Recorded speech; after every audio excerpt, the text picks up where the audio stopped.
Mia had always been fascinated by fairs. The colors, lights, and thrilling rides were more than enough to lift her spirits. On a brisk autumn evening, she found herself wandering alone through the fairgrounds, her friends long gone after a night filled with laughter and fun. But something had drawn her to the Mirror Maze, a strange, newly constructed attraction tucked away at the edge of the grounds. The sign read the Enchanted Mirror Maze, with letters illuminated by an eerie, flickering neon light. The entryway glowed with a strange, alluring hue that made her heart beat a little faster. Ignoring the unease creeping up her spine, Mia decided to enter, convinced it would be a thrilling experience to end her night. Inside, the air was cool and slightly damp, carrying a faint metallic scent that she couldn't quite place. Mirrors stretched from floor to ceiling, creating endless reflections that made it nearly impossible to distinguish reality from illusion. As Mia wandered through, she marveled at how her image multiplied and twisted around every corner. She laughed as she watched her reflection morph in bizarre ways, sometimes tall and thin, sometimes wide and distorted. Minutes passed, but the thrill of being alone in the maze began to wane. Every step forward seemed to lead her in circles, reflections multiplying in every direction.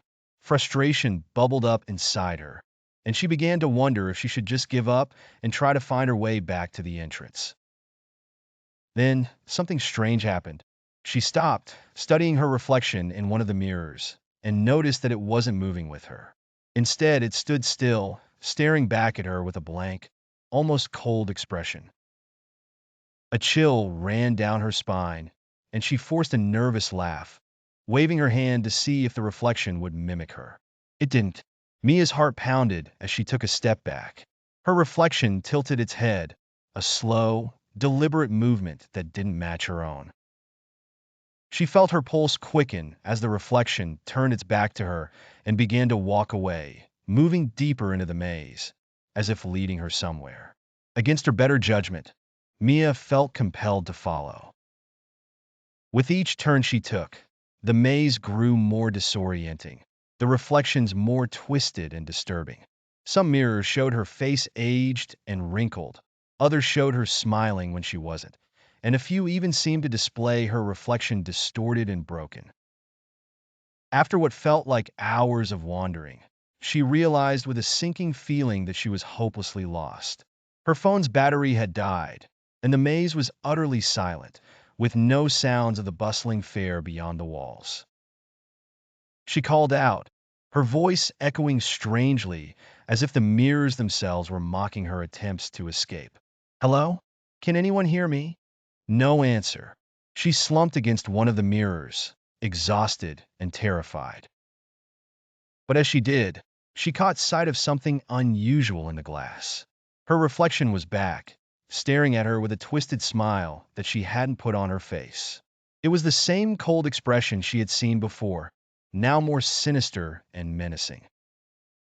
In a panicked daze, Mia reached out to touch the mirror, pressing her hand against it as if trying to break through to the other side.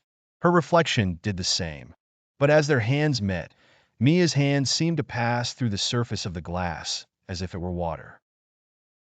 She gasped, pulling her hand back and watching as ripples moved through the mirror's surface.